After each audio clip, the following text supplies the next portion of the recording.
Good morning, everyone. We're going to give everybody a minute just to kind of roll in before we get started. Takes just a second for everyone to be able to join us, so we'll give it just a second.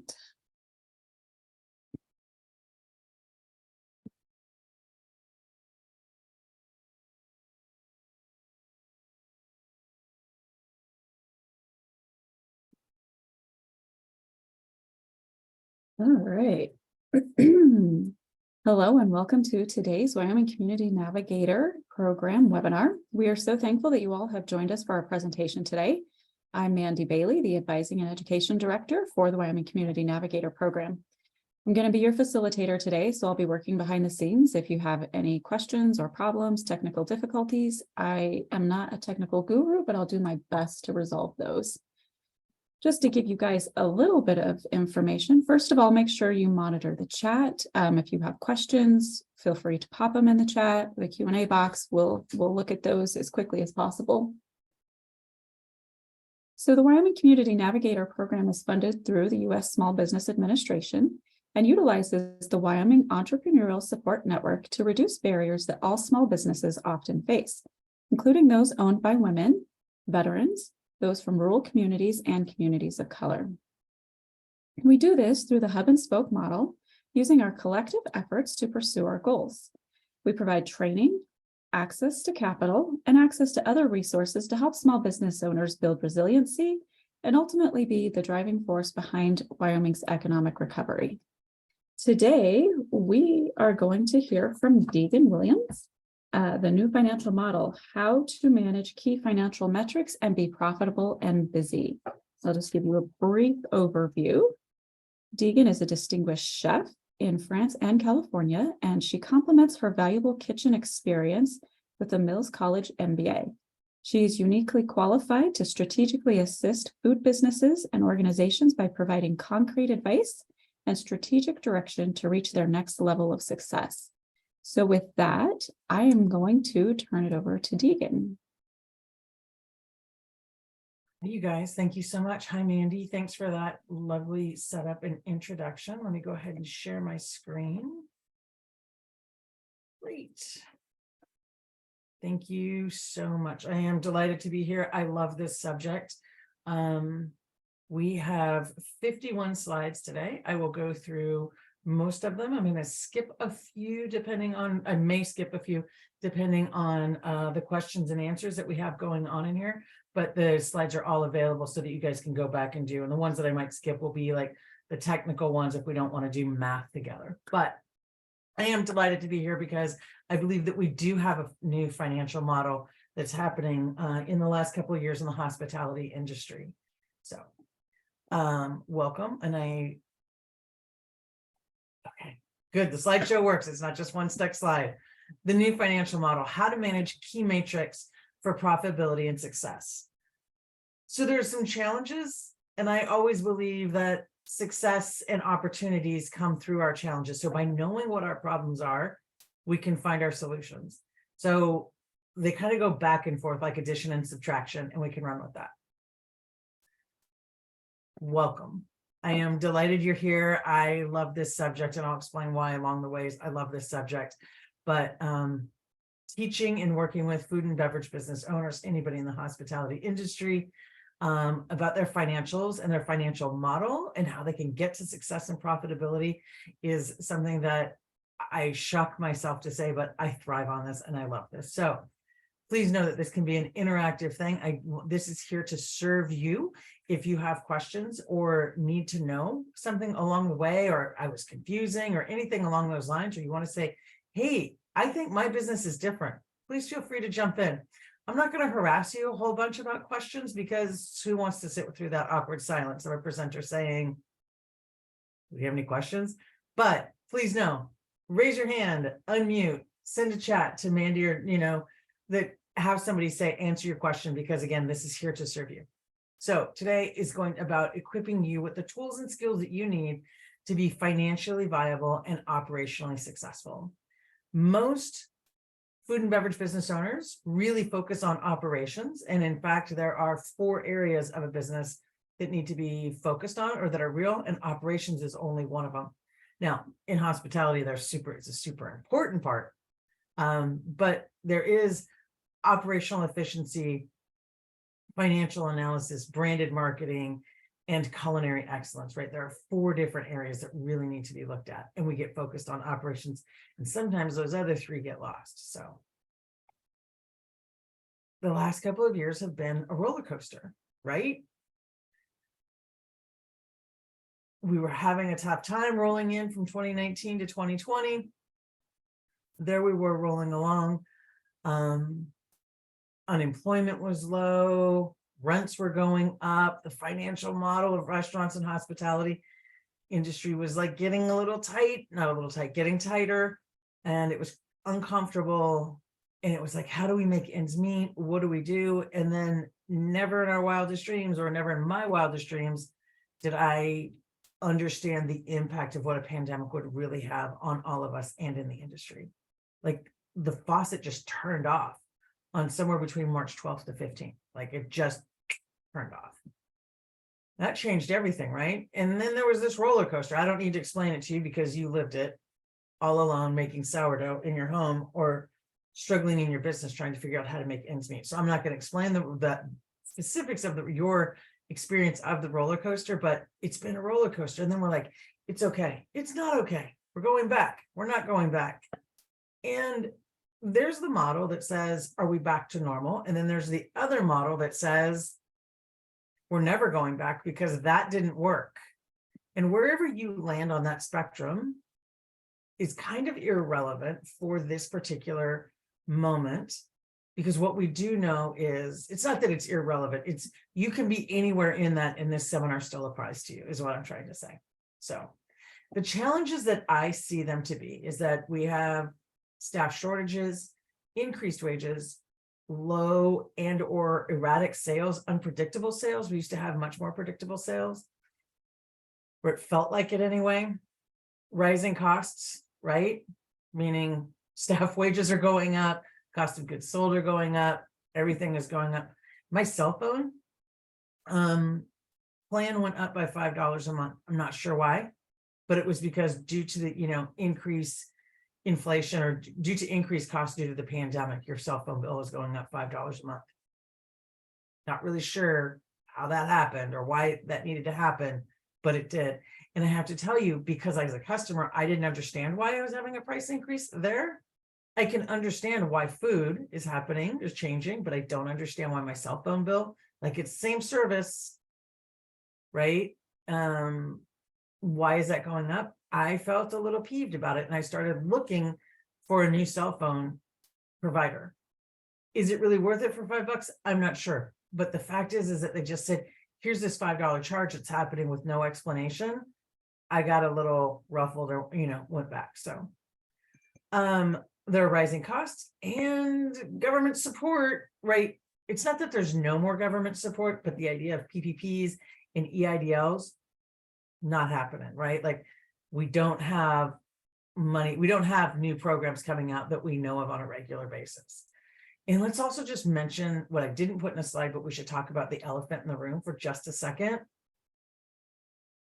There were a lot of people that came out of the pandemic, or, in the last year. I can't say out of the pandemic because that's a funny statement, but there are a lot of people that got to the end of 2022 and had a lot of cash in the bank, and a lot of people who were rubbing 2 wooden nickels together trying to make ends meet. So there's 2 different spectrums, and there's a whole bunch of stuff about money that we're just not talking about at the moment, because, and I've had so many clients come to me and say, what do I do with this money? Like everybody's just holding on to it and praying. So how do you spend that? And that money in the bank can give a false sense of security, because it's like, yeah, I can invest this money, or I can hang on. I have more, I have more runway. Maybe you have more runway, but we need to look at your financial model to really determine how much you have. So I'm going to pause here for just a second to give anybody an opportunity to jump in if you want. Like, are there any other challenges in your business that you're seeing from a financial model perspective that I haven't mentioned that you would like to have addressed today? Is there something that I'm missing? or if you have a need that I didn't articulate in a particular way. I'm going to go ahead and move on. If somebody needs to say something, please feel free to unmute or put yourself in the chat, but I'm not going to keep you guys on the spot. So, and the second question I have again is, what would make this successful? What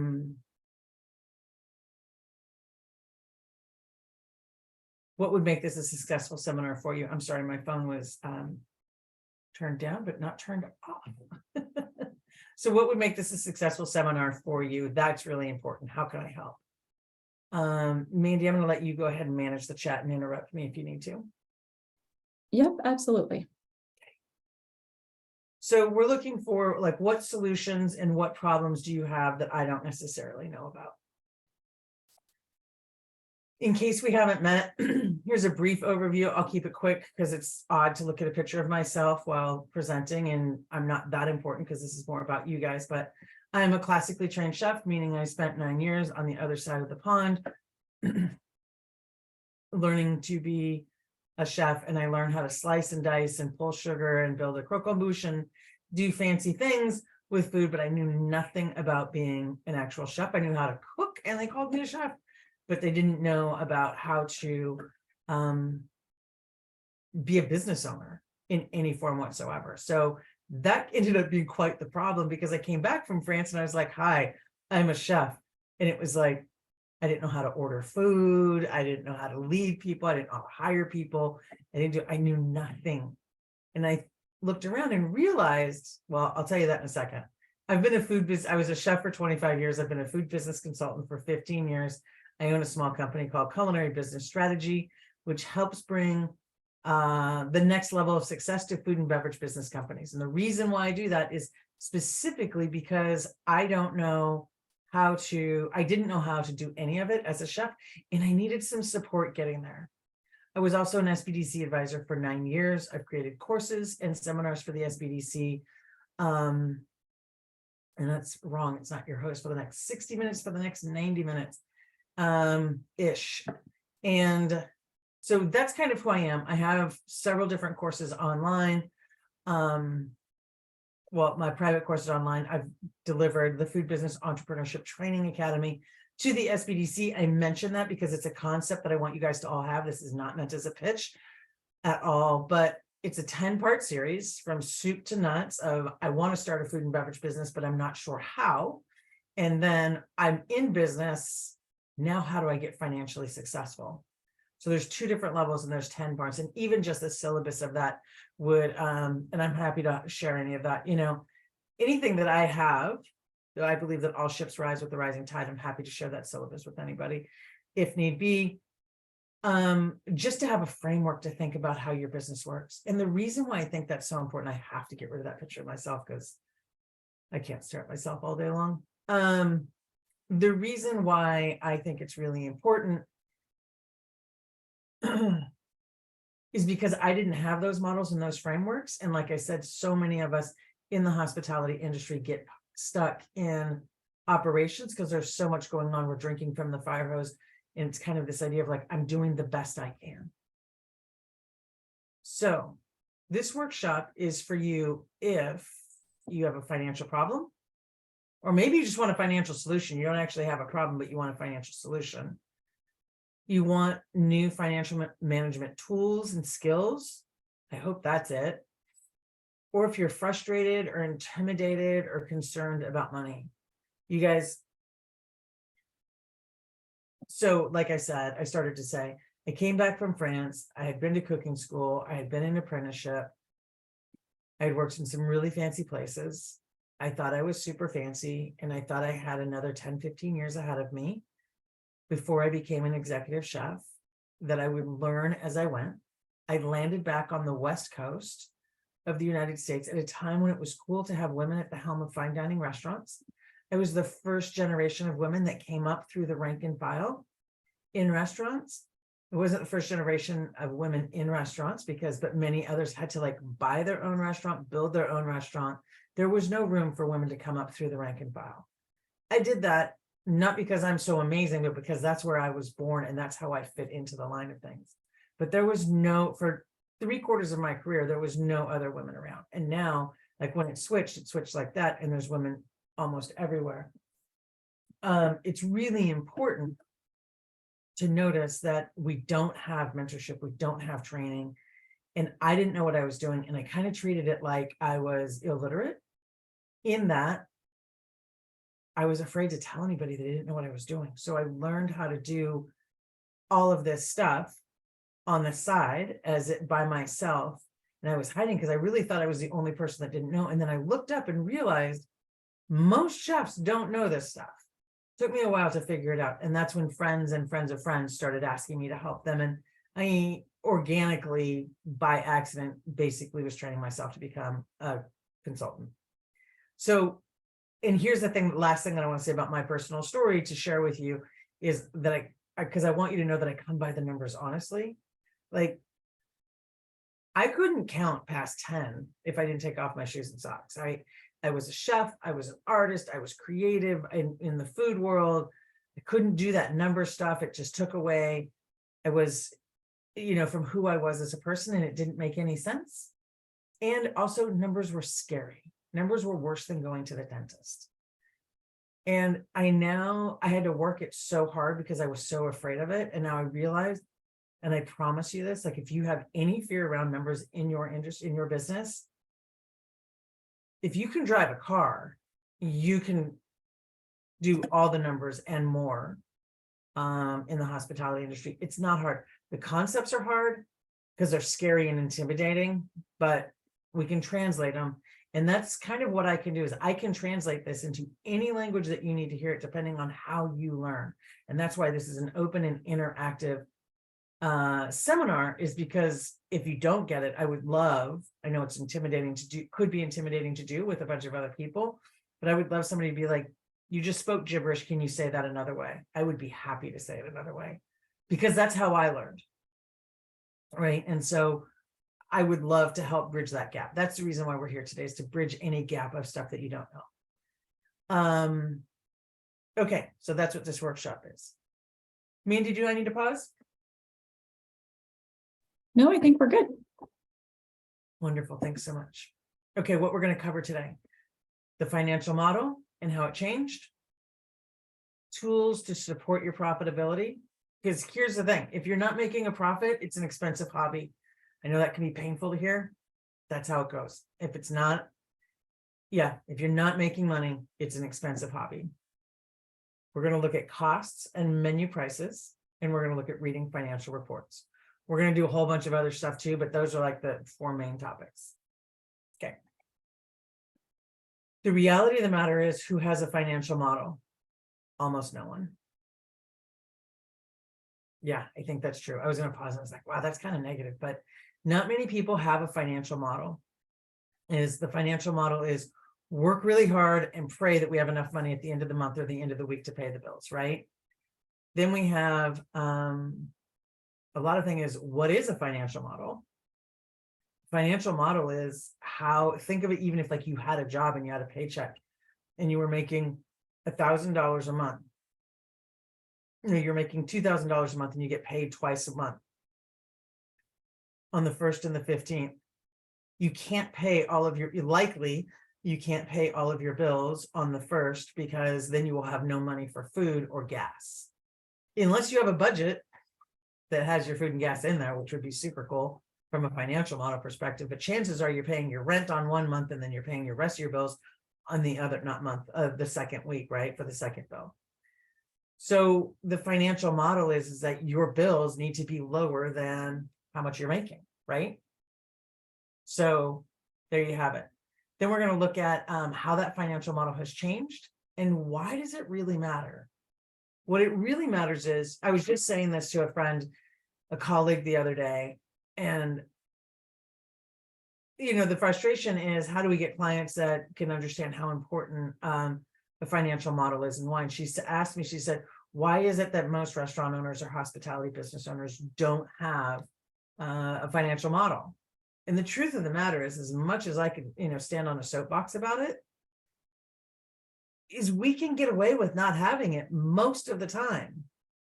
The problem is that when we can't get away without having it, then we're really in trouble. There's no stopgap measure, right? There's nothing in between. It's either everything is okay or like, ooh, it's all bad. And if it's all bad, digging yourself out of that hole can be really tough, right? And so the financial model, it has changed, and now we need to look at it because we have an incredible opportunity right now. And the door is closing on this opportunity, but right now is the time to capitalize on this opportunity, which is everybody's willing for prices to change. Everybody's willing for the model to change. So how do we make that happen? How do we deal with that? There's an opening and an opportunity that happens rarely. Let's take advantage of it. Make sure that you come out of 2023 profitably and in a way that's going to take care of any debt that you might have. Okay. So stuff and junk. This is kind of, we go from here are the 4 chapters we're going to talk about, and then here are the concepts that I want to help carry us through. And if you can, like, keep these in the back of your mind because they're going to be with us the whole time. And I hope that they live in your head afterwards. So the top line dictates the bottom line. If you have a restaurant that is selling $1,000 worth of food and beverage, gross sales a week, that means that your bills have to be less than $1,000 a week by far, right? If you have a business that is making $1,000 a day, then you have room, you have $7,000 worth of room to navigate. $1,000 worth of room to navigate or $7,000 worth of room to navigate. It's not complicated. I mean, it's pretty obvious as a concept, but one of the things that makes it really tricky is to remember the top line dictates the bottom line, meaning you have this much room to play between your top line and your bottom line, more so than I had to go buy new tires for the car so that we could deliver our brownies to every cafe in town.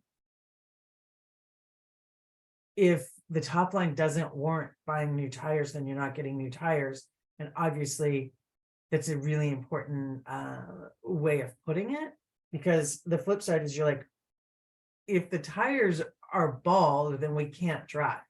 Absolutely. That puts us in a corner, right? So which way are we going to go? We have to have a financial model to help us get out of it. So the top line dictates the bottom line. There is a book and a concept called Profit First. I think it's an important book. I don't necessarily subscribe to all of the elements of it, but it certainly is an important concept to think of. And basically Profit First says to take an entire financial business model that we've known since the beginning of time and turn it upside down. And I think that is a really relevant and poignant point that we could incorporate into every business, or at least every business strategy, which is figure out how much profit you want to make and reverse engineer your financial model, rather than work really hard, pray that sales come in, and pray that after you pay all the bills of the things that you have to, that you have some profit left over. And the Profit First model says, no, figure out how much profit you want, back up, and then figure out how much sales you need at what rate. On some level, it's a really important concept, and I believe in it, at least using it to think about. So, but most importantly, your financial model is not watercoloring. It's not like, oh, let's see where the pretty colors run on the page. It's something that we need to pay attention to. Again, I believe, I know I certainly was this way, but I believe that most food and beverage business owners don't pay attention to the numbers because they're afraid of them, or because they don't know what to do with them. Not because they don't care, or because you don't have the smarts, or one doesn't have the smarts to do it. It's they're not really sure how or why, and what impact they can have on it. I mean, it's kind of like opening one's garbage bin. Like, who wants to stare at their garbage, or who wants to stare at something that's scary? I don't go to the dentist, 3 hours early. I go to the dentist because I know it's a really good idea. It's better if I do. And if I don't, the cost is going to be, the consequences are going to be really high. But I don't go to the dentist 3 hours early and sit there and be like, yay, this is so exciting. Like, nobody wants to look at the uncomfortable stuff. And I hope to make this less uncomfortable for you. And I want to say it's, again, the idea, this is much easier than going to the dentist, in my mind. So it's not watercoloring. It's something that we want to look at. Accounting versus the IRS. So I think this is an important concept to talk about. I'm not saying this is not a statement on try and cheat the IRS by any stretch of the imagination. I'm just saying that the way we think about numbers for accounting purposes and the way we think about numbers for the IRS they're two separate systems. There is some overlap because often your accountant can be your CPA who will do your taxes, but they're two separate systems. I hope that makes sense. I will sprinkle that throughout, but just know that there are two different ways. Like a restaurant that starts up, you can be perfectly on some level profitable because you paid yourself, but your business can show a lack of profit in the first couple of years, and that's perfectly acceptable from an accounting perspective and an IRS perspective, right? You can look at it. Yeah, I'll play with that as we go along. There are areas, just know that they are two, not set. Just because you can write something off for the IRS doesn't mean you should necessarily do it for your business. I knew a business owner that during the pandemic had a $900 a month payment for a leased car. And because in your business, you can write it off according to the IRS, you can write off a leased car as a tax deduction. I'm like, well, that's great, but you're going into the hole to the tune of $25,000 a month. Doesn't make sense for one of those $25,000 to be on a car as you are losing your shirt, in my mind. So, okay. A financial model is really simple, and you're going to see this like 5 or 6 different ways today in different forms. And I repeat it intentionally because I want it to be embedded in your mind in something that you're so familiar with.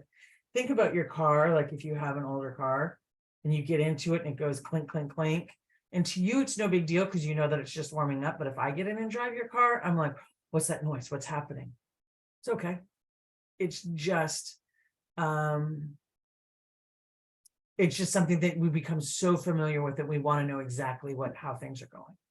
There's something in your world, like your clock is set 5 minutes ahead or 5 minutes behind, or it used to be that my car the hour would be off for like 6 months out of the year. Every time we went through daylight savings time, I would have to recalculate it. And finally I was like, change your clock. So it's just something that you get used to. Anyway, your financial model or your gross sales. Remember, your gross sales are the number one thing that we start with is how much money is coming in the door. And from that money coming in the door, we don't get to keep it all. It's not all a profit. We have to pay the cost of goods sold, the ingredients that it took to make this. So the peanut butter and jelly sandwich is the model that or the example we'll use today. We sell peanut butter and jelly sandwiches at our cafe. And that means that I have to buy bread and peanut butter and jelly, right?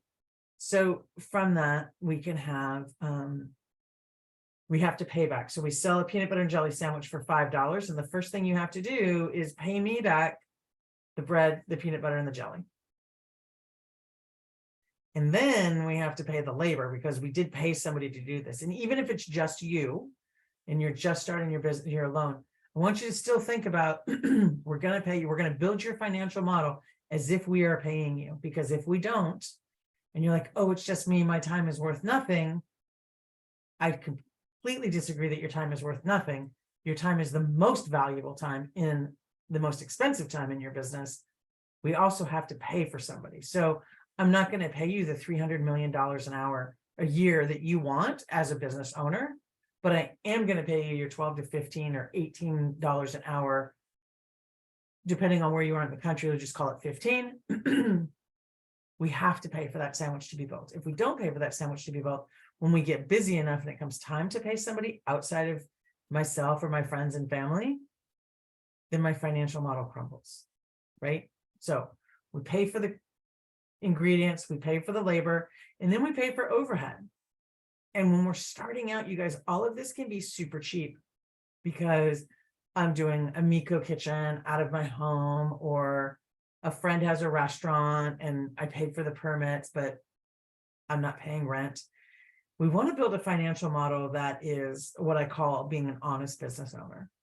Not that I think anybody is dishonest or accusing anybody of being dishonest, but like, let's step back and build it as a financial model, as a business rather than building a job. And so gross sales minus COGS, labor, overhead, all equal your net or your profit or net profit, depending on which term you want to use.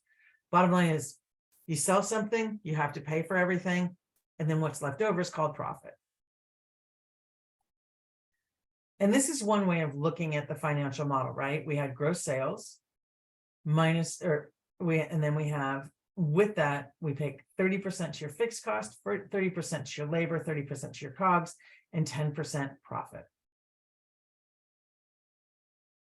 This is the old model. This is traditional. It is no longer viable. I don't think it was viable for a long time, but it's no longer viable for sure.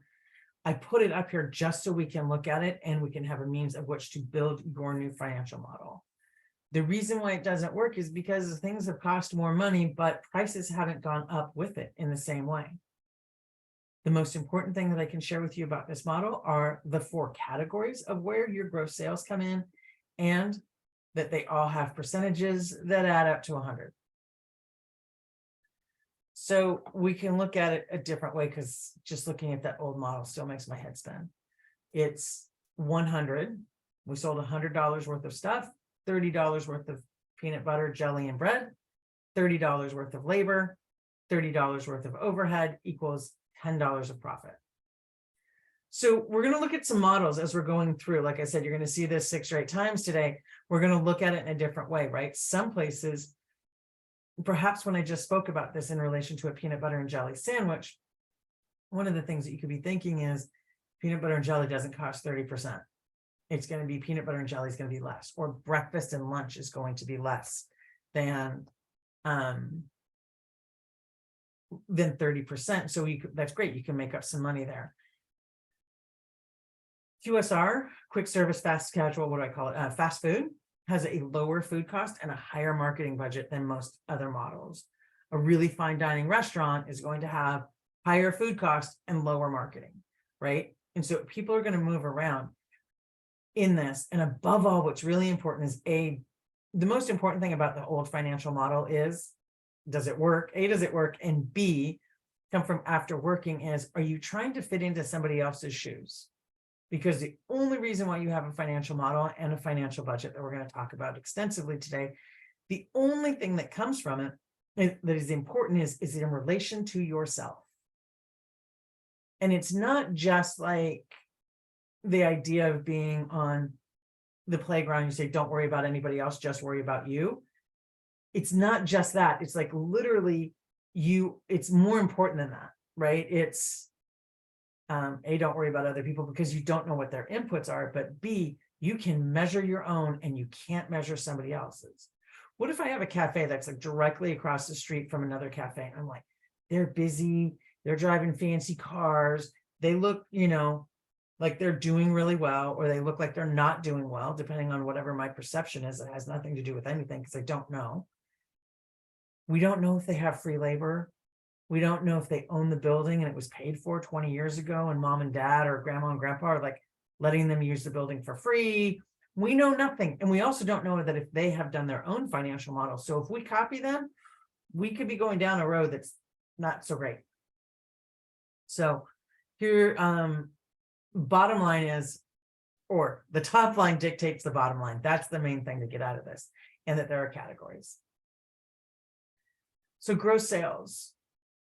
The more you sell, the more room that you have to navigate everything that you need to pay for. Remember, like if there's a restaurant that makes $1,000 a week, you only have 1,000 choices. If you have a restaurant that sells at $7,000 a week, you have 7,000 choices. So it's just how much room you need to play. You also have bigger bills, right, with that. So it's not just all sales. We want bigger sales, and that's the answer to everything, because not all sales are the same. So generally speaking, you wouldn't have these 2 things on the menu, but these are the examples that come to mind. If you sell steak and lobster, or if you sell eggs and potatoes, we can all say right off the bat, right, you're going to have different cost of goods sold and different skill sets. If you're going to sell lobster, you're going to want to work with somebody that has a much more refined skill set than somebody who's making hash browns, because you don't want to ruin a really expensive lobster.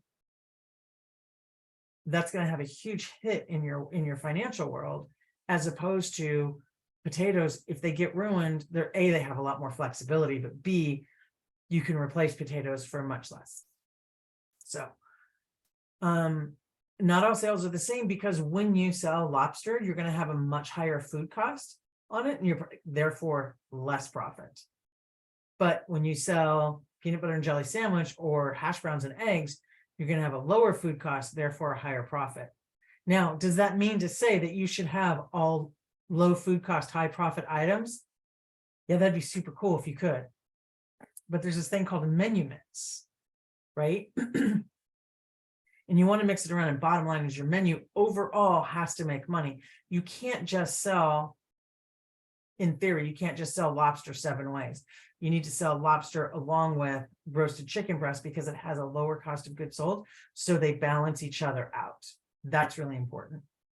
Not all sales are the same. Same thing like coffee is great. Sell coffee, sell soda.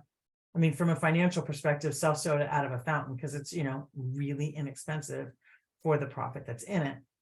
As opposed to, so a soda is you just walk up and like it's syrup and bubble water, right? You pay for it. There's almost no labor in it. It's over and done with. You buy the cost of good, and that 30% or whatever that category on labor is out the door, as opposed to lobster takes a skilled cook that's going to cost you more money. So you want to increase your sales strategically. I have a client that is a really popular breakfast and lunch place. There's always a line out the door. On a Wednesday, there is a line to get to breakfast and lunch. He has a 40-seat restaurant. He can only serve so many breakfasts and lunch between 8 a.m. and 1:30 p.m. when they open, because there's 40 seats and it takes, let's say, like 45 minutes to an hour to eat breakfast. There's only so much that you can do. You can only turn so many times, but you can increase your sales strategically by offering them coffee on the curb, offering them a cinnamon roll to go, selling them a chocolate chip cookies. This is my favorite. What breakfast and lunch place sells chocolate chip cookies like that? These guys, we had to increase sales. And so recently we put an alcohol menu on there, but we also put in chocolate chip cookie. Do you want a chocolate chip cookie to go? They sell it for $3.50, and that just increases the top line, the gross sales, but they're not sitting at the table any longer. And we need that table to turn so that we can get more sales in, right? So increase your sales strategically is really important. What is it that you can sell? Is it a bottle of hot sauce, barbecue sauce? I don't know. What is it that you can sell that's going to make you more money? We don't just want, we do want to sell more eggs and potatoes, but how can we make that ticket average go up? And then there's dollars versus percentages. I categorically use both dollars and percentages. Everything I do in financial analysis has dollars and percentages. It makes a spreadsheet look really big and sometimes intimidating. But one of the things that's amazing about that is it's really important, because it gives me so much more information to have both. Dollars ultimately is what I can take to the bank. That's the difference between success and failure financially. But most importantly, and what really teaches me and how I can navigate my business more importantly, more effectively, is through percentages, because money is all about relationships, right? We had the financial model. And if you come to me and you say, hey, Deegan, I spent $10,000 on raw ingredients last month, I don't know whether to cry for you or to throw you a party. But if you give me your percentage, I immediately know which we're going to do. Excuse me for half a second.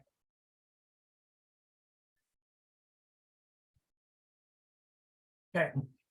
So they go back and forth. Percentages are really going to tell you about the health and wealth of your business, but money, dollars and cents are what we take to the bank. How's everybody doing?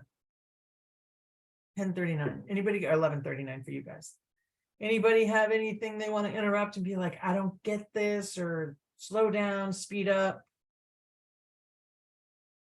If you have any questions, feel free to drop it in the chat, or you can unmute yourself.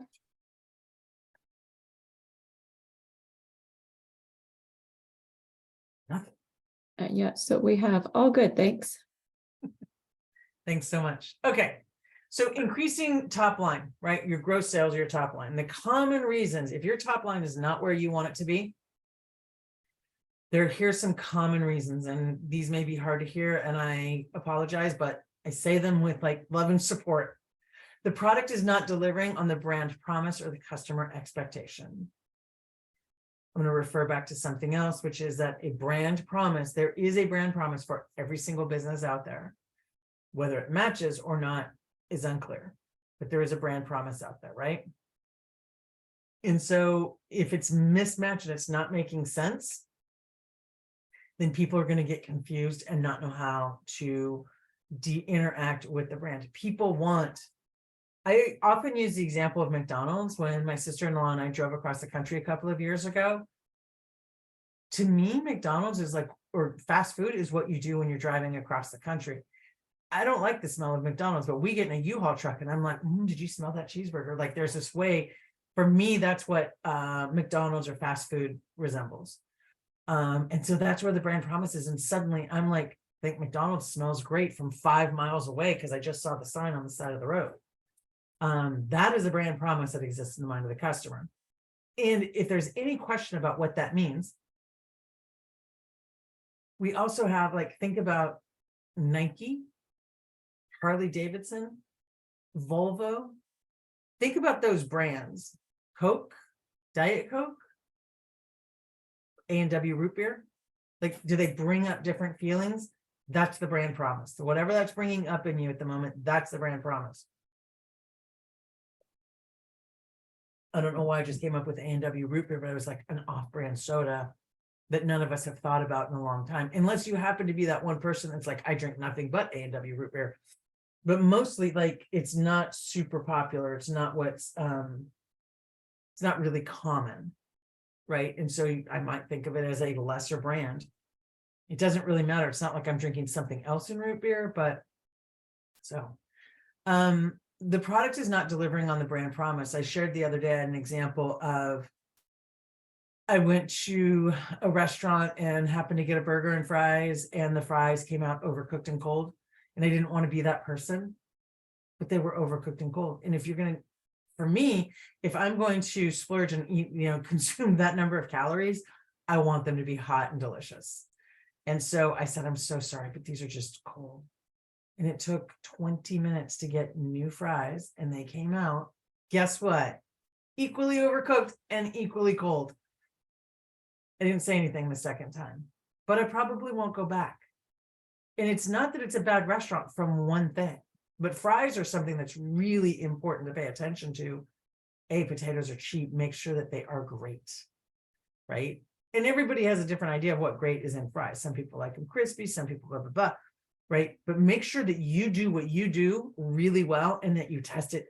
There's the assumption of, take away the assumption that it's perfectly seasoned, have tasting spoons, have temperature checks, know that thing, make sure that you are hitting that nail on the head, that your product is delivering on the brand promise. What is it that you want to be? And what you want to be has to be something other than the best. The best doesn't cut it because it doesn't distinguish you from anybody else. McDonald's is the best, as is the French Laundry. And those are two very different kinds of bests. Sometimes there's a confusing or non-existent brand. I can't really believe that I put non-existent brand in there, because that is just, like I just said, every business has a brand. It's just a question of whether you're leading that charge or your reputation is leading that charge or their perception is leading that charge. And that part is really different. So, but if the brand isn't clear, like, what do you get there? Especially in the last couple of years that we're, going into the pandemic, is people got to vote and get much more intimate with restaurants than they ever did before. We have been spending the dollar slowly over time, shifting from inside the house to out of the house. And then all of a sudden in March of 2020, it went whoo, and we were spending the vast majority of money in the house and making our own food rather than going out. Like, it was just casual. So people got a new and more intimate relationship with brands, and the messaging became so much more important because you got to vote with your checkbook, who is it when people started doing curbside pickup or restaurants started coming together for the first time? It was pretty amazing, right? That you got to vote with your checkbook, you got to engage with people or engage with a business and a brand. So give them the opportunity to do that, to be really clear about who it is. Good marketing will repel just as much as it will compel people. So you want to have people that are, you want to be really clear about who you are as a brand. So people are coming in for that experience. Otherwise, like we would just be eating Cliff Bars or something, or, somehow protein bars. If it was just calories, we wouldn't have the hospitality industry anymore. One of the really big, most common things you guys I see is not that complicated, is simply that restaurants are not reaching their target market. People don't know that they exist. This is a big statement for me. I have a restaurant in I live in Oakland, California, and there's a restaurant that was my favorite restaurant for like 10 years. Now, for me to be a chef and in this industry and have one restaurant that was my favorite for like 10 years, it was really like, I was absolutely the target market. It wasn't the most fancy restaurant on the planet, and it wasn't the most cheap restaurant on the planet, but it hit everything that's important to me in a restaurant so very well. I love this place. Their communication is horrible. Horrible. In the sense that they send out an email, I just got one this week that said, hey, we're open for happy hour. Come on in Sunday through Thursday, 5 to 6 or 4 to 5. Come on in for happy hour. And a month and a half ago, I was going to meet 2 friends for happy hour. We went in and they were like, happy hour? What happy hour? I don't know what you're talking about. And I'm like, you guys just sent an email saying, come in for happy hour. We need your business. Right. And they just randomly, willy-nilly changed. And so like, who's the marketing department who's sending the emails, and the opening manager, ships in the night. They lost their target market. We went and found a new place across the street, which was actually great. And we've been back since, right? So there's communication is when you're not reaching your target market is due to communication. People want to spend money if they know what they can get from you. And what I mean by that is not just the drinks or the food that you serve, but the brand experience. And then if value perception and quality are not aligned, right? If it feels, I have this breakfast, like a different breakfast and lunch place up way out in the middle of nowhere in the Northern California coast as a client. And they serve really delicious food, organic, made to order. It's worth spending more for that breakfast and lunch out in the middle of nowhere.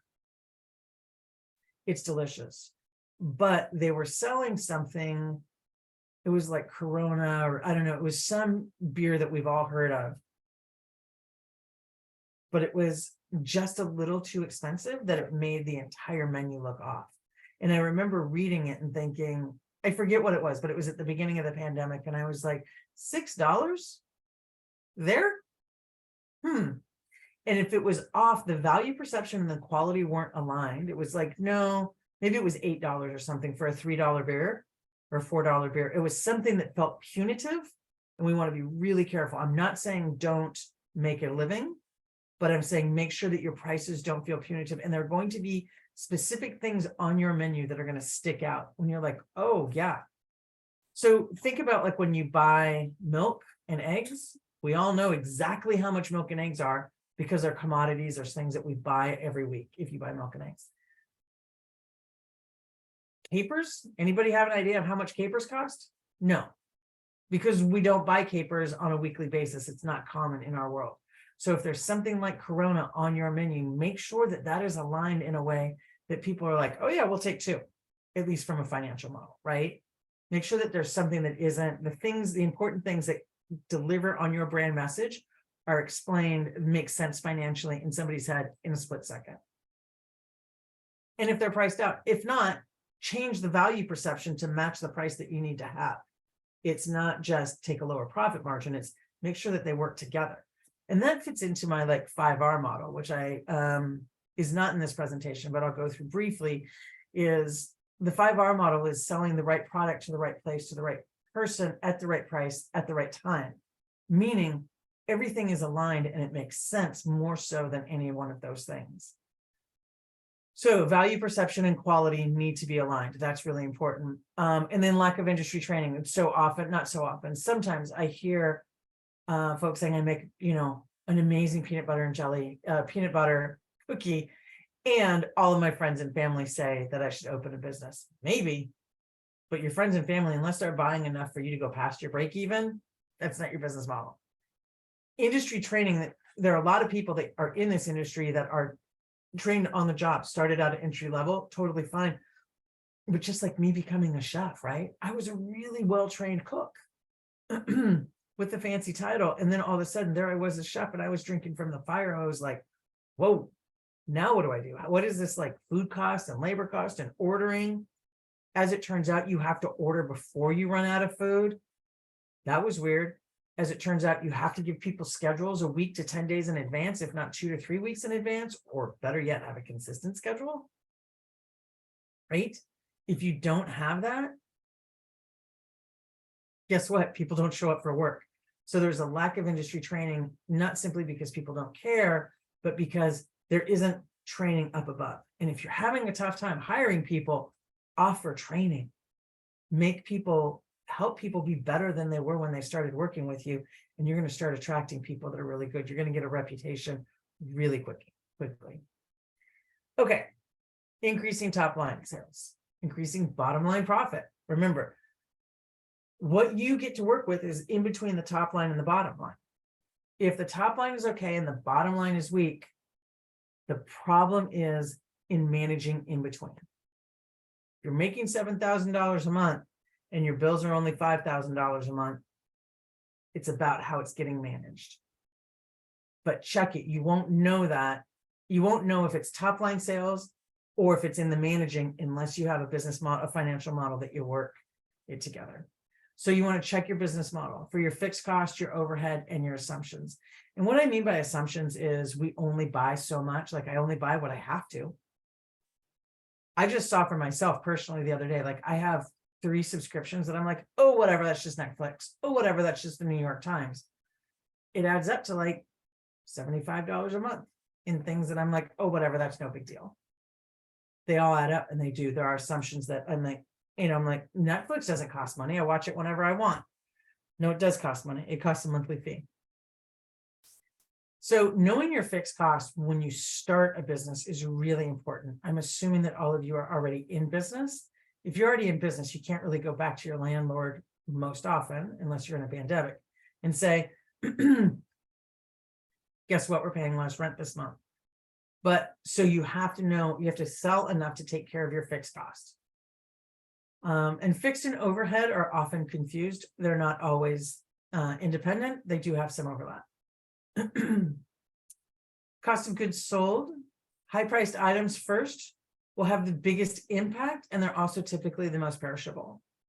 Look, everything has gone up, right? So flour is more expensive than it used to be, but think about like lobster, especially in a landlocked state, or high seafood is going to have the most impact on your bottom line than flour. If you buy 10 lobster and they don't get sold and they go bad in your walk-in, that's going to have a much bigger impact on your bottom line than 10 pounds of flour. So you want to keep an eye on that. That's one of the ways that you can manage. Rings. How to manage and verify that proper rings are in the register. I want to be conscious of time, so I'm not going to spend a ton of time here, but what I want to say, you guys, is it's really important to be slow to accuse of theft. Double and triple check. I cannot tell you how many times in my life and how many times with clients. It's not like I randomly run around accusing people of stealing. But be really careful that we don't accuse somebody of stealing before we know for sure. It just, the cost is really, really high. If somebody feels accused of stealing and they're not, I have somebody that's still mad at me 25 years later when I was like, why are you walking out that door with that prime rib under your arm? Seemed to me it was pretty obvious that he was stealing, and he wasn't stealing. I made an assumption and he's still mad at me. We're still friends, but also he has never let me, like, I hurt his honor. And that's a really hard thing to get back. But you want to make sure that you want how to manage and verify that rings are registering. So there's a whole bunch of stuff that happens before stealing. One of them is it's just a cup of coffee. It's no big deal. It's like the Post-it note or the paper clip that we take from work. We don't realize it. It's like the Netflix subscription. So you want to be sure that you're managing rings. And if it's a cash only place, there's a lot of opportunity there. That's all I'm going to say is there's opportunity. It doesn't mean that we're saying people can steal. People can steal in restaurants in any number of ways. I personally do not believe that everybody is stealing.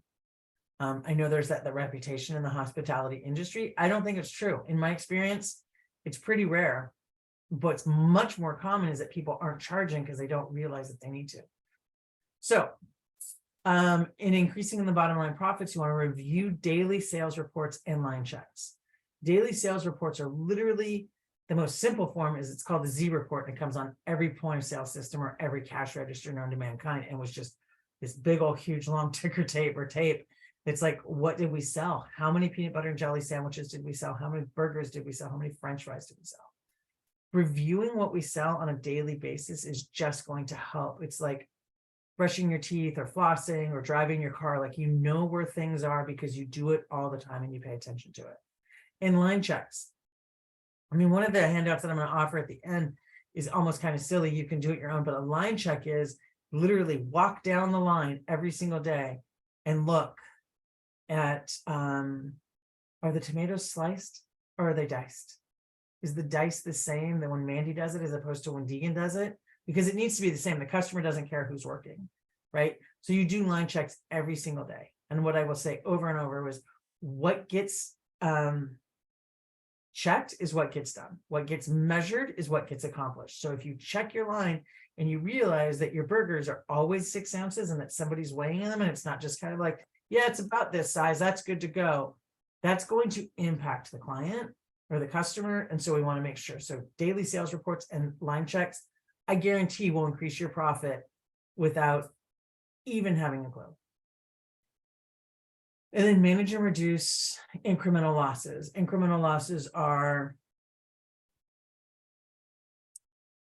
letting something go too far in the walk-in and you're like, oh, just lost a case of tomatoes. Tomatoes shouldn't go in the walk-in anyway, but you know, like something is incremental losses are the tomato ends because you slice all the tomatoes and you're using the tomato only for salads and sandwiches. But what do you do with the tomato ends? There's actually technically nothing wrong with a tomato end. You can turn that into tomato sauce or tomato juice or tomato whatever, right? So can you manage the ends, the margins? There's a whole bunch of stuff there. I think it's in here. I know it's in here somewhere. When I was in apprenticeship at a pastry shop right after cooking school, I was taught that the profit is in the eggshell. And I was like, what does that mean? That just sounds so dumb.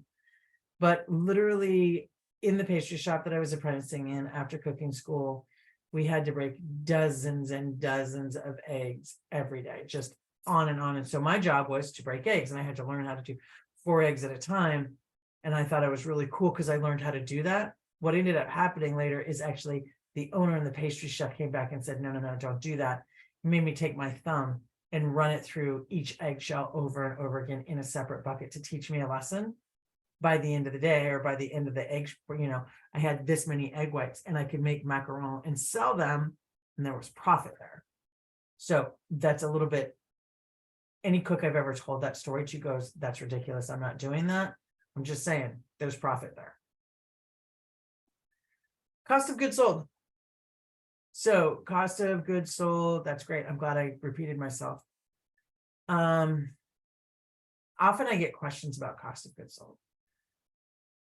It literally means the bread, the peanut butter, and the jam.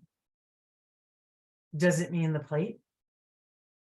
If it is a paper plate that I hand it to you once out the food truck window with your peanut butter and jelly sandwich, yes, it is part of cost of goods sold. If it is a ceramic plate that I keep and I wash, it is not part of cost of goods sold. The most important part is that it's consistent. And I will personally stump speech for ceramic plates are never part of cost of goods sold, even if you're paying a dishwasher to wash them. To me, that's called labor cost. And we can also do something called the front load cost, which is the salt and pepper and olive oil or the bread and butter on the table can be the front load cost to every entree that we add that on. But cost of goods sold are also called, its slang is called food cost. Again, it goes in numbers, dollars and cents, and percentages. Does anybody have any questions about what is included in cost of goods sold? I'm not seeing any questions in the chat just yet.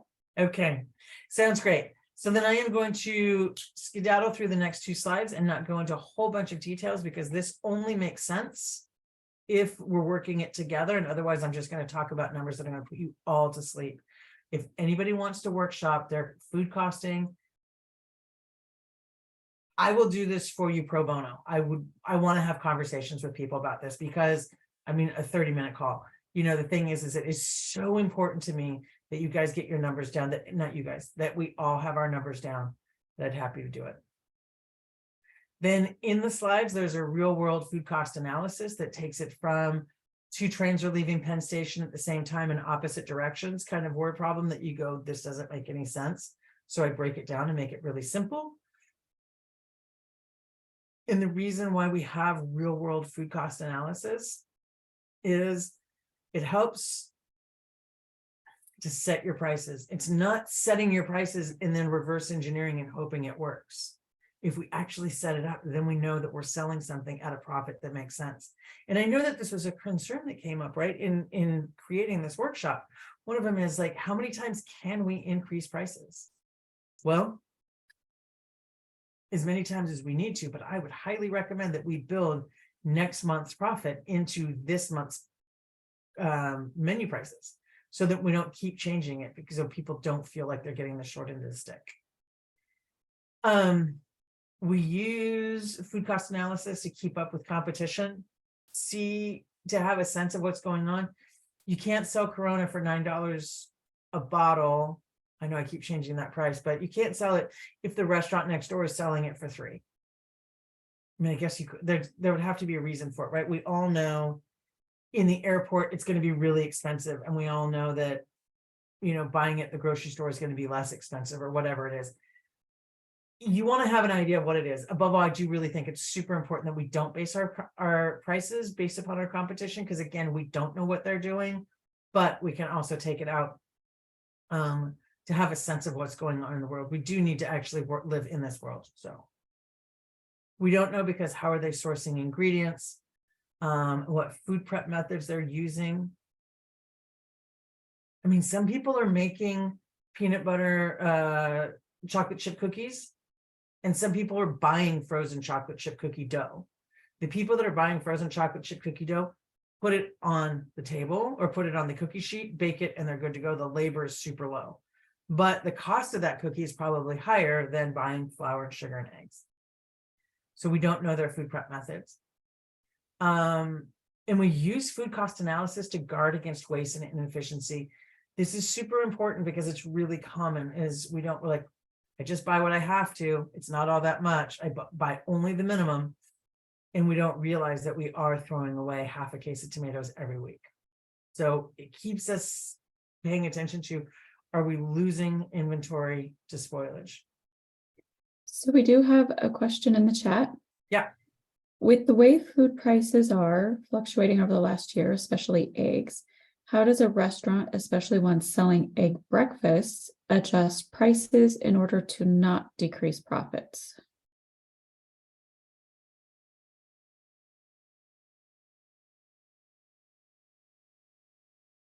So I'm going to repeat that back in a way that I can't look at that slide. Sorry, we're going to look at another slide while I answer this question.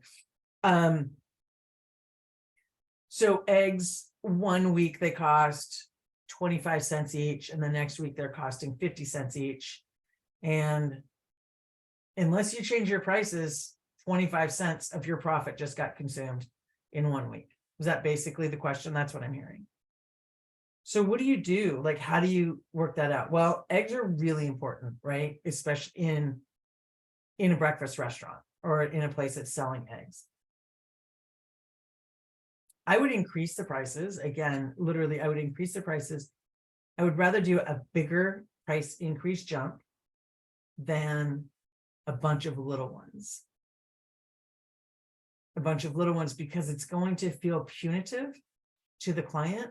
So if we think that eggs are going up, and we usually have an idea of when costs are going up, we know when it's coming down the pike, right? Like last year I was buying lamb, and lamb production just basically stopped for the first 2.5 years of the pandemic. And lamb, it used to be, $200 dressed hoof on, suddenly turned into $1,000 because there was a lamb short, there was a production shortage. So it's basically, it stopped for 2 years. And so there were no lamb of this size. We can typically tell when eggs are coming down. We know when the prices are going to go up and down. Not always, but we have a sense.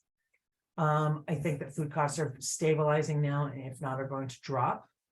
And I would increase that. I would put that increase into your menu cost and say, I am going to assume that eggs are going to cost me 55 cents from here on out. And I would price out the menu at 55 cents an egg. Or that's option number one. Option number two is to have a disclaimer on your menu. As quoted. We think that breakfast is standard American breakfast of 2 eggs, hash browns, toast, and 2 slices of bacon are going to cost $8. But guess what? We have to add a supplement on this week because eggs have gone up. We're not making any more money on it. We're just charging 50 cents extra on every plate because that's the way it is. I know somebody that did that with avocado. Because avocado has been like the bane of every cook's existence since time began, right? And I know a Mexican restaurant that was a famous Mexican restaurant that had been around for like 81 years. It was old school Oakland Mexican restaurant.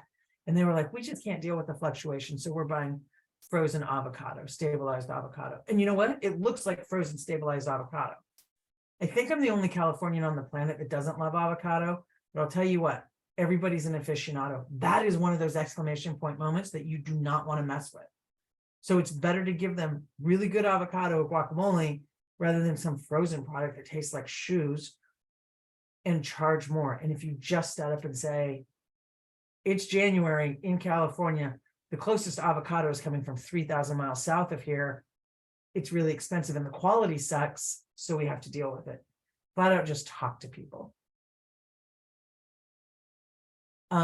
But also knowing your food cost, not just that eggs went up, is going to give you the opportunity to know when you have to say something or do something. Does that offer a solution to the person that asked? Does that help? Well, did that help?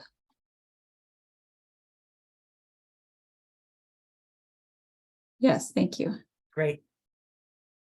And also one of the things that you might need is just for somebody to give you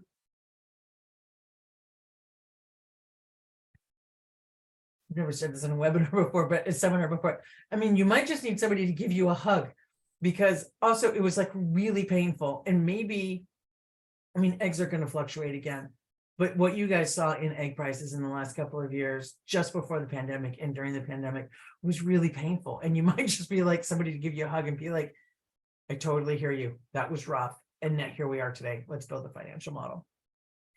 So recipe costing is super important to me. I have several examples in here, but unless it's interactive, it's just going to be me reading off numbers to you. And I don't think it's going to help. So I am going to skip these slides. What's important to me to share is that the formula, oh, I can't highlight, sorry. The formula is always the same. It's cost divided by sales. Did I do that backwards? I can do this backwards sometimes. Nope, that's right. So what it cost me divided by sales times 100. The times 100 is what gets it to a percentage as opposed to a nominal number, right? It's just adding on a decimal point or 2 zeros. So cookies and food costs, these 3 slides or these 2 slides will walk you all the way through and make it super simple. This is how I learn math that scares me, is I go from the big picture and just like write out each line. And then once I understand the concept, I can do it in my head. I hope that works for you. And I hope that you work these. Labor. Okay. The cost of a new hire is somewhere between $4,000 and $8,000. depending on the restaurant, the time that it takes me to think about, I need labor, time that it takes for me to put up the ad, to figure out what to do, to hire, to interview them, to train them, to onboard them, to get them to where they can replace me as that line cook, somewhere between $4,000 and $9,000. Therefore, it's really important that we pay attention to it and that we do something other than putting up a help wanted sign. Make sure that we're setting ourselves up for success. The cost to keep them versus the value of keeping them. If somebody's good and you can count on them and they do consistent work, the value of keeping them is way more than the cost of keeping them. Keep them. If that means a raise, figure out how to make 50 cents an hour so that you can give them a raise. Figure out how you can take them out to dinner. Figure out how you can give them dinner, whatever. The cost of letting them have a discount to bring their family in on weekends is a great idea. Keeping them, if they're valuable, keep them, and you will get a reputation of being somebody that's great to work with. Overtime, unexpected overtime will douse your financial model in a heartbeat in a really scary, fancy way. So we want to make sure that we have overtime. If we have overtime, that it's planned. If not, it will throw you for a loop. But one of the ways that you can reduce that is by having staggered scheduling, which most everybody else is already doing. But think about staggered scheduling and step back from your own scheduling to see if there's a way that you can stagger it even more. Parkinson's law says that work expands to fill the time allotted. Step with labor, almost the answer to all labor, as far as I'm concerned, is stepping back and looking at it from this is what we've always done it this way to how can we do something differently and not just do it the same way over time. Leadership is really important. Leadership is the vision that sets the course of where we're going. And it's really important in labor because people want to believe in something bigger than themselves and being on the winning team. Give them the opportunity to be on the winning team. If you set that, you're going to engage, get people to engage in ways that is bigger than who they are because they have something to believe in. The most important thing to staff, I'm just going to share what it is rather than making a question, is that they get to do something that's bigger than themselves, even more so than money. In a survey, nationwide survey that comes up. Manufacturing overhead. This is just your fixed cost. This is the step. Well, it's not necessarily fixed cost. It's your rent, your insurance. It's the stuff that it costs you to do regular business, right? The things that you have to pay in order to be in business. It's mostly fixed, but some of it varies, right? Your electricity can vary. This is mostly part of your business model because we don't negotiate on rent each month. Profit, cash flow can hide profit. So cash flow is literally the tides of cash coming in and out of one's business. It's normal to have fluctuation in cash flow, but you want to aim for having a cash flow that's a little bit like the Caribbean, right? These like little 3 to 6 inch waves, as opposed to these like Ireland waves where it's like crashing in, by 20 feet. That the bigger the flow in your cash, the bigger the dip. So you're going to go down below your profitability line. And that's the reason why you need to have cash on hand to cover those dips. The single biggest reason why people go out of business in the hospitality industry is the lack of cash flow. If you don't have enough cash to get you over that hump when things go up and down, you get dead in the water and you can't move. If you can't pay payroll, people aren't showing up to work. And once you get into that problem and managing that, people often don't know that. They think that they hide from it because they think that they're not doing well. So they don't look at their numbers and they just work harder. If you actually look and manage your cash flow, you can go much further down the road. And it doesn't need to be a mystery. State of the industry, everything's changing. Profitability. It's important to know one's profitability, which is going to come from one's break even that we're going to talk about next. Profitability is what happens right after your break even. And you can know it per item, per service, and for your business overall in like a really quick calculation once you have your break even. Profitability is what remains after everything is paid off. And we're going to look at it through the prime cost, which is And prime cost is your food cost and your labor cost together. These are the two things that you have the most influence over once you open a business. And then your contribution margin, let's go back to the peanut butter and jelly sandwich, which is you're selling a peanut butter and jelly sandwich for $5. The bread costs you $1, the peanut butter costs you $1, and the jelly costs you $1. That means you have $2 left over. And that $2 is your contribution margin. It's really important to know what your contribution margin is per item and per menu, because these $2 are what pay for everything else in your business and where your profit is coming from. Your profit comes out of the $2, not out of the $5. So it's really important to know what our prime cost is, because the opposite is the contribution margin. And like I said, cash flow fluctuates. Break even. Break even is what covers the cost of being in business. It's a really simple plug and chug formula. It's not rocket science. It's the idea is scary. The concept is a challenge, but the actual reality of it is not that big of a deal. And it's easily divisible and allows for small goals, right? Once we know that what my fixed costs are and what my overall contribution margin is, then I can know what my break even is like that. Once I know my break even for the month, I can break it down to week. Or if I'm only open, I don't know, 3 weeks out of every month for some reason, I break it down by 3 because that's where I'm going to do all my sales. So once you have the big number, you can just divide it by 7, divide it by breakfast, divide it by dinner, divide it by hour. It's really simple, and you can know what small goal you're trying to achieve. And if you know small goals, chances of succeeding are much, much higher, right? It's like losing weight or getting fit. I want to lose 50 pounds, but I don't lose 50 pounds overnight. I lose 50 pounds a day. I mean, I lose in ounces, but I count in pounds, and make sure that we're counting in ounces. So that way we have an opportunity to have small goals. Small goals build upon themselves, right? Small successes, that's how you get there. So break-even formula. Again, your financial model is gross sales minus COGS, labor, overhead, and profit. And only 2 things really matter: that it adds up to 100 or less, right? Because if the model has to add up to more. If it adds up to more, you're in the negative.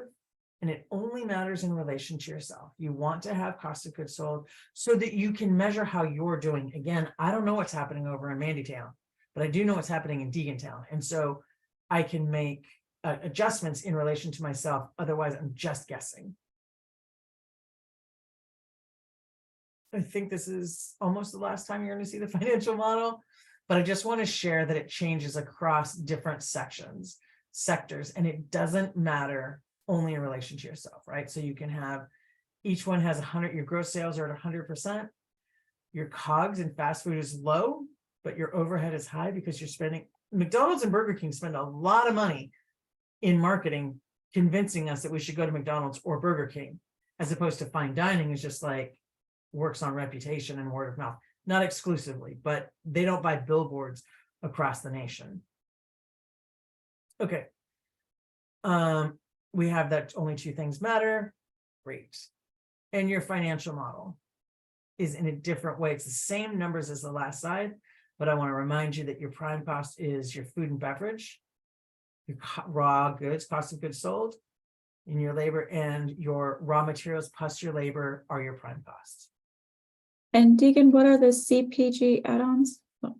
Consumer, thank you so much. Consumer packaged goods. I am really encouraging restaurants at this point, food and beverage hospitality places, to sell vinaigrette, hot sauce, barbecue sauce, anything that you can take with you. So I want to sell you something that you're going to take out of the restaurant to get your brand into the home and into the minds of customers in a way that so that they can brand with your brand. They can bond with your brand in their homes. It's really important. And also there's just profit there, right? Remember when I said all profits aren't the same? There's profit in a consumer packaged good or an artisan food product. It's an add-on. I'm using it as a new concept of saying add-on to go into the hospitality world. You can also sell somebody else's barbecue sauce if, you know, the numbers make sense. Once you have the financial model of how it should be, I highly encourage people to buy to the budget So look, let's just be clear. It's never actually perfect because you do have to buy the food that you need to sell. But just buying what you think you need to sell guarantees we're going to spend more money. I do it all the time, right? I go to the grocery store and I'm like, oh, we need this and we need that. We need this. And I get home and I'm like, okay, we have 1.5 amount of food that we actually need to have on hand. But it looked good, or I was hungry. The other day I went shopping when I was hungry and I was like, wow, this truly is a bad idea. I bought way more food and way more snacky food than anybody needed.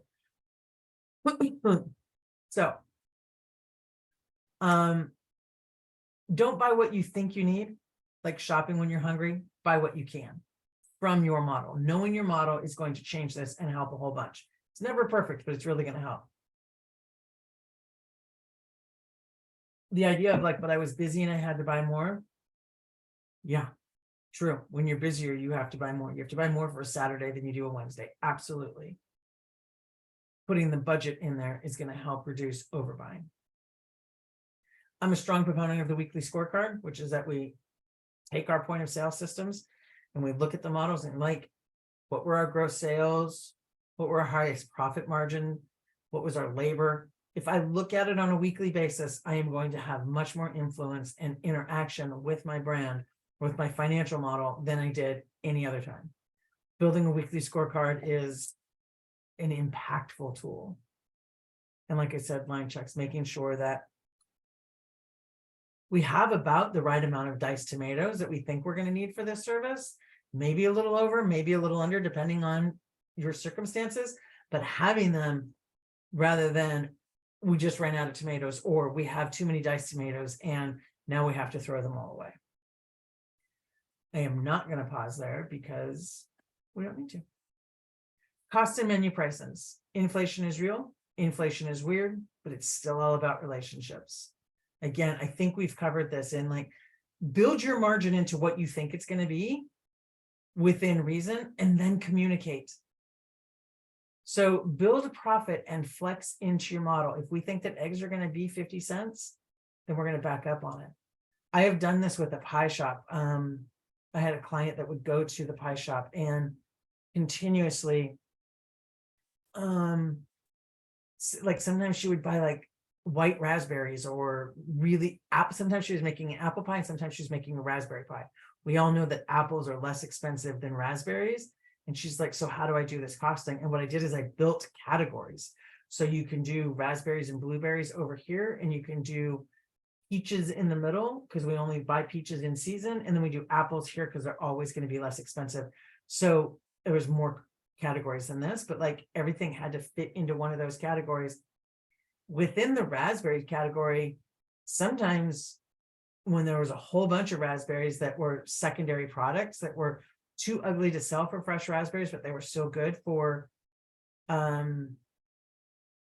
pies, it was really helpful that you could have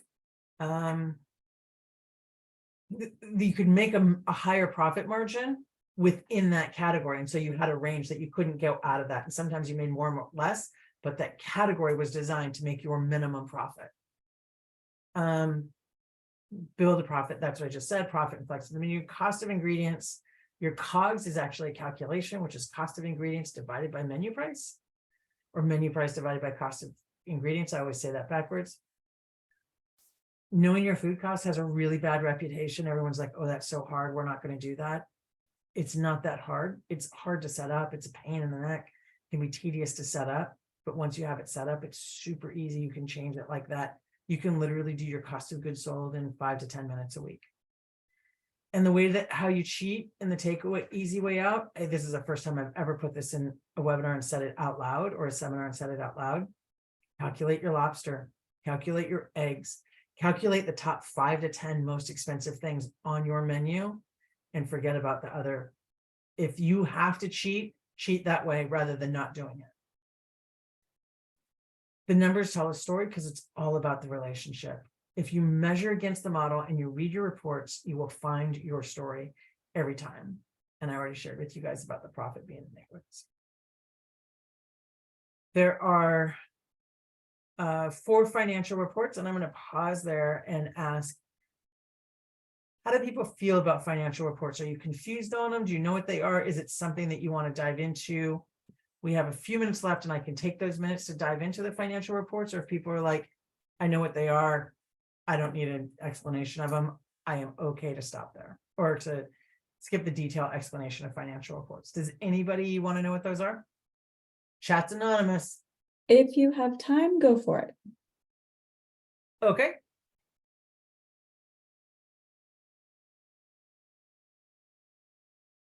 Okay, financial reports. There are 5 financial reports. We're going to talk about 4 because the 5th one is not really relevant in this case. They all work together and they all tell a story. The income statement is about a specific period of time. And it looks at assets and liabilities. Assets are things that you have, liabilities are things that you have to pay that you owe. Cash flow describes the tides of cash. I am very fixed on the cash flow and the balance sheet, because the balance sheet is going to tell me how businesses, how it's being managed in between. And the cash flow is going to tell me what's happening with the business. The first 2 things that I look at when I go in and work with a business. The income statement is important in the big picture, but cash flow and balance sheet are going to tell me where the success is and where the opportunities for greater success live. The balance sheet, it's also known as a statement of financial position, and it serves as a snapshot. Assets are what you own, what you have, the positive, liabilities are the negative, and equity is the capital that remains between the two. The thing to know is that the balance sheet always balances. It's not like whether I'm a good person or a bad person. It's just that assets always equal liabilities plus equity. That tells you that's the temperature read of a business. The income statement is also known as a profit and loss statement. It's made up of these 3 elements: income, gross sales; expenses, which is going to be fixed cost, variable costs, cost of goods sold, labor, all of that stuff. Income minus expenses gives you the bottom line. Super important to look at, right? The income statement identifies annual overhead costs or how they're being spread out. Like, often you'll only pay your insurance twice a year. When I build financial statements, I build it in so I know how much I am paying on a monthly basis for insurance. Now, I only write the check twice a year, but I want to know what I need to book into it. So it groups your costs with calculating food costs. And that's super important to have grouping things together so you can see like, wow, that looks out of line. Then you can pull it apart and get into more detail. It's really easy with point of sale systems. And it helps you set targets for cost groups and for net profit. It tracks trends over time. It just kind of tells you how things are going on. And that's really important. And the cash flow statement. Again, this is super important to me because it's one of the biggest things that it's where people fall down the quickest, and it's one of the easiest things that we can solve. Just by how we manage our cash is going to determine success or failure. It's in the management, not just in the how. And that's so many food and beverage business owners have this opportunity where we think that we're not doing a good job because we're trying to figure it out. It identifies all of these things. It just identifies how you're spending your cash. So financial reports tell a story.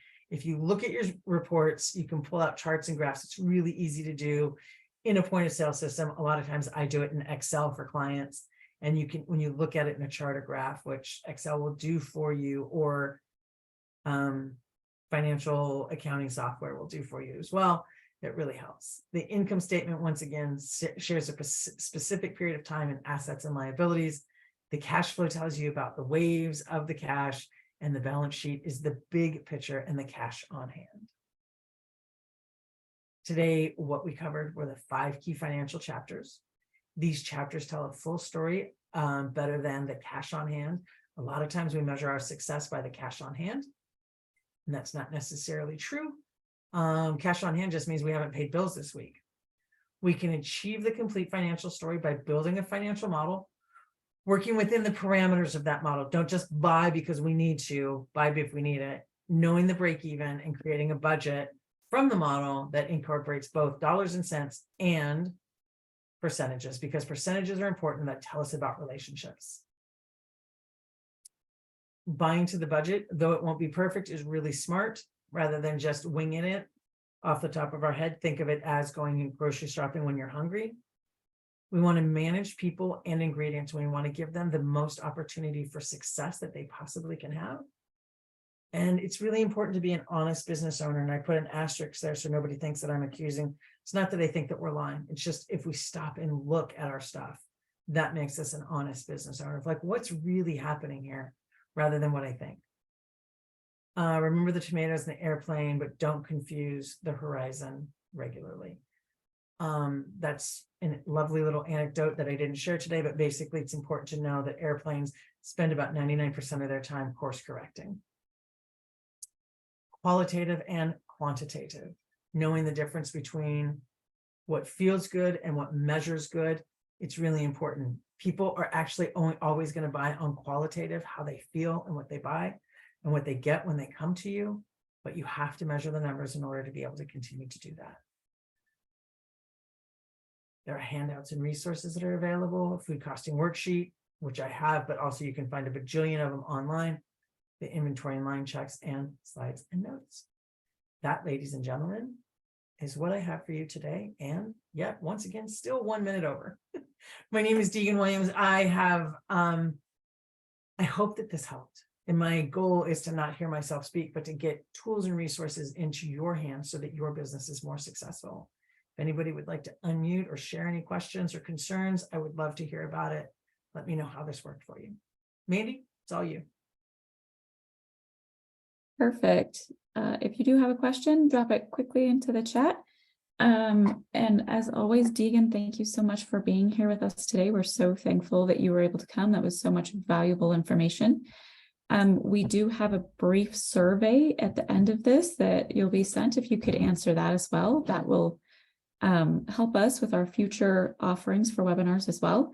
And then we will have another webinar tomorrow, how to clarify your niche ideal client, and also your profile and your messaging. So thank you so much, everyone. I'm not seeing any questions, but I want to thank everyone for attending. And I hope you all have a wonderful Thursday afternoon. Thanks so much, Mandy. Thank you. Bye.